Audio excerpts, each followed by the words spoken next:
I'm here with some of the developers for F1 2011 and with Codemasters Developers. I'm just going to ask you guys a few questions if you don't mind. How is the game an improvement from F1 2010 aside from the new roster? I think it's all about the new features that you can add with another year's development. When you've already got the base for an existing game, it means you don't have to sit down going, oh, we just got to put the basics in. You can really look ahead and say, what do you really want to put into the game? Like the co-op mode, so you can both drive for Ferrari with your mate throughout a season and fight to be the number one of a team, or have two-player split screen. So many people are asking for that, so it's great to finally deliver that. Or 24 cars online. Loads of things that we've been able to put into that after another year's development. Great, cool. Can you explain a little bit more about this split screen?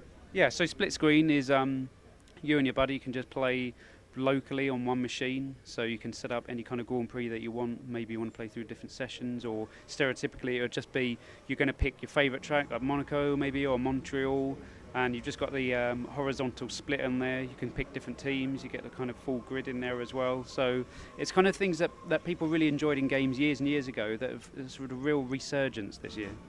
Cool. Can you explain why you guys went with releasing a Vita version of the game as opposed to just a regular PSP, Vita or NGP? It was just recently called Vita, named Vita. Well, I think it's basically Codemasters always want to be at the forefront of that technology, isn't it? Yeah. That new kit comes out, we're the same as gamers as well. Why don't we want to be on the latest tech? Yeah. I think it's a huge thing for us. I don't know if you've seen the build running, but it looks really sweet on that machine as well. So. What kind of features are going to be on the Vita?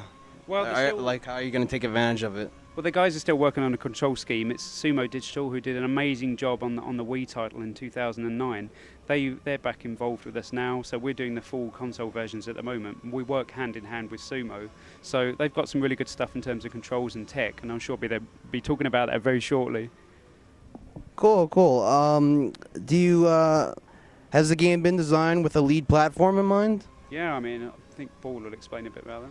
Yeah, well, generally the way that the technology works, we have specialists per platform, so we don't favour PlayStation 3 or Xbox 360 or indeed PC. We develop for all three concurrently, and it's part of the each group split into a feature set, so the AI or graphics group, and they'll be responsible for delivering that feature across all the sets. So the feature set's exactly the same across all the platforms. Cool, sounds good. Do you think it's right that sports games are generally released annually as opposed to biannually? I think it really depends. Some sports games that I won't name, you always feel as though you're just getting a slight update. It's the new roster, exactly. Things that we're talking about in the presentation, and that's just not what we want to do. There's so many things that you want to put into the game. So I think as long as you can justify it, and I think we have done with all the new features, then I think it's worth people buying again.